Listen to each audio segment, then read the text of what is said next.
கிறிஸ்துவுக்கு அன்பானவர்களே, ஜாதிகளை குறித்து பார்த்து வருகிறோம். ஆதியாகமம் 17ஆம் அதிகாரம் இங்கே 5வது 6வது வசனத்துல வாசிக்கிறோம். ஆபிரகாமை குறித்து சொல்கிறார். இனி உன் பேர் ஆபிரகாம் இல்ல ஆபிரகாம் என்று சொல்லி ஆண்டவர் அவருக்கு பெயரை மாற்றி அவர் என்ன பண்ணுகிறார்? நீ திரளான ஜாதிக்கு தகப்பனாவாய் என்று சொல்கிறார். அது மட்டும் இல்ல, அங்கே 6வது வசனத்தில் சொல்கிறார், உன் சந்ததியில் அநேக ஜாதிகள் உருவாகும், அநேக ராஜாக்கள் எழும்புவாங்க. இந்த ஆபிரகாமுக்கு மட்டும் கடந்த நாட்களில் பார்த்தோம் பெரிய ஜாதி. இந்த பெரிய ஜாதியுடைய வம்சங்களே தான் அது என்ன பண்ணுது? அந்த வார்த்தைக்கு ஆண்டவர் கீழ்ப்படுத்தி வந்ததுனால நேற்றைய தடவை பெரிய ஜாதியாக்கினாங்க. ஆனா இன்னைக்கு சொல்லுவோம் திரளான ஜாதிக்கு, திரளான ஜாதி அப்படின்னா என்ன? அநேக குடும்பங்கள், அநேகம் சந்ததிகள். ஒரு குழந்தை இல்லாத நாடு, அவனுக்கு ஒரு குழந்தை இல்லாத நேரம் கடவுள் தேவன் வாக்கு கொடுக்கிறார். நீ திரளான ஜாதிக்கு தவப்படாவாய். இந்த வார்த்தை கேட்டுக்கொண்டிருக்கிற தேவனுடைய பிள்ளைகள், தேவ பிள்ளைகள், திரளான உனக்கு ஒரு குழந்தை இல்லாம இருக்கலாம், தேவ பிள்ளைகளே ஒரு ஆசீர்வாதம் இல்லாம இருக்கலாம். ஆண்டவரை வார்த்தைக்கு நீ கீழ்படுத்தி வந்தார். ஏன்னால் ஆண்டவர் திரளான ஜாதிக்கு உன்னை தாப்பனா பாருங்க. அந்த ஆபிரகாமுடைய சந்ததியில தான் தேவனுடைய பிள்ளைகளே யூதர் இஸ்ரேல் குடும்பம் ஃபர்ஸ்ட் தொடர்ந்து தேவ பிள்ளைகளே. அங்கே முஸ்லீம் குடும்பம் உங்கள் ஈசாக்கு எலிசபெத் தேவ பிள்ளைகளே.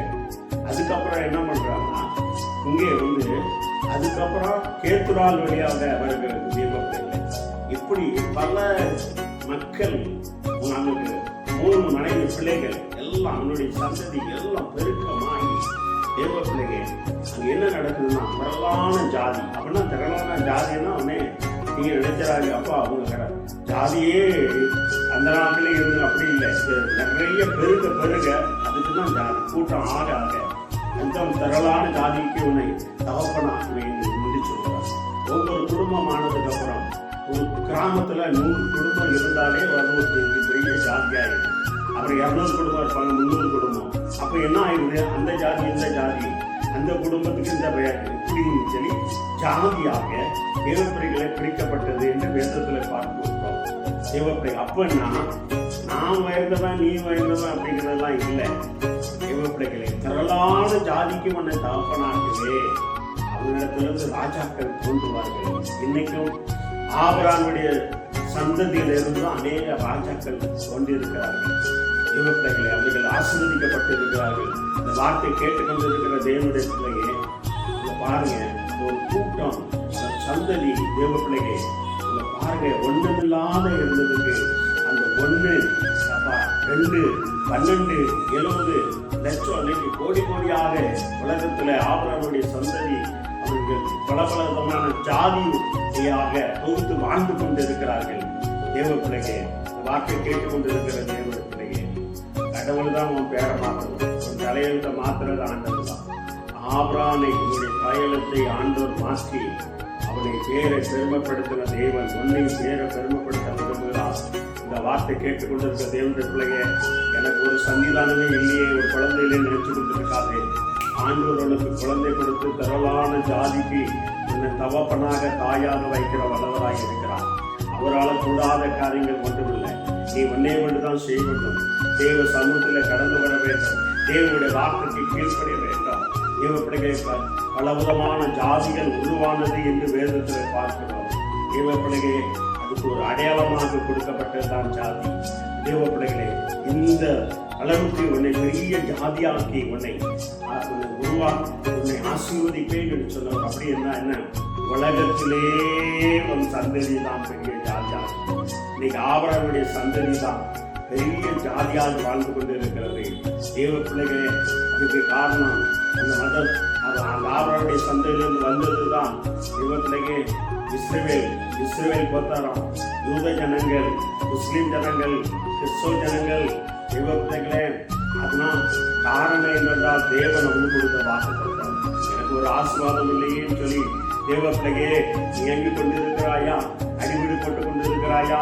தேவ பிள்ளையை சண்டை போட்டு ஜாதிகளை கொடுத்து நீ சண்டை போட்டுக் கொண்டிருக்கிறாயா? கடல் விட்டவா, ஆண்டவா, ஒன்று பெரிய ஜாதியாக்குவா. உன்னை திரளான ஜாதிக்கு தகப்பனாக உன்னை உருவாக்குற தேவன். எனக்கு ஒண்ணுமே இல்லையே என்று நீ கலங்கி கொண்டிருக்கா, இந்த வார்த்தை கேட்டுக்கொண்டிருக்கிற சகோதரே சகோதரியே, நீ ஆண்டவர்கிட்டவா. உன்னை திரளான ஜாதிக்கு தகப்பனாக உன்னை உயர்த்துகிற வல்லவராய் இருக்கிறான், மேன்மைப்படுத்துகிற வல்லவராய் இருக்கிறான். உன்னிடத்திலிருந்து ராஜாக்கள் தோன்றுவாங்க, கலெக்டர்கள் தோன்றுவாங்க, இன்ஜினியர்கள் டாக்டர் தோன்றுவாங்க.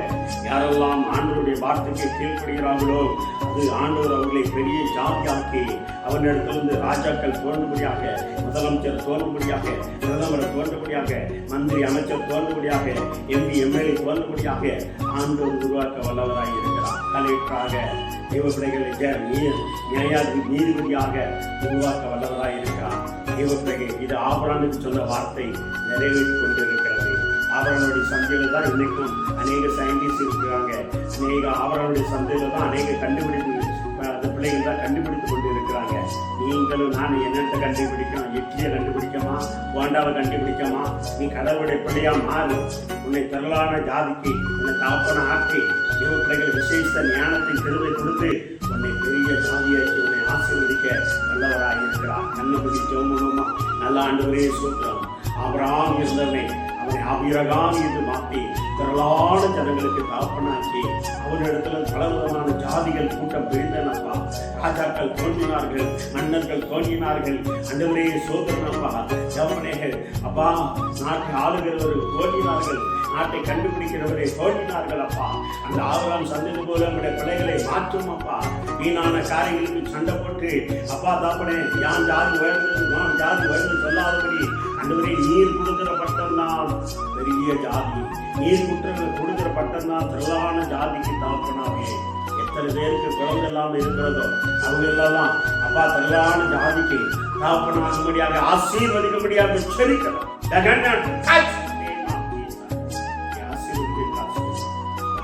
ஆசீர்வதிங்க பெரிய காரியம் இயேசுவின் நாமத்தாலே ஆசீர்வதித்து ஜெயம் எடுக்கிறோம். நல்ல தந்தை, God bless you. தேவ பிள்ளையே, தேவன் தான் உன்னை தரலாம் ஜாதிக்கு தாப்பனாக்க முடியும். தேவ பிள்ளைகளை அதை தேவ பிள்ளைகளை அதை ஆபிரகாம் தேவ சமூகத்தில் பெற்றுக்கொண்டார்.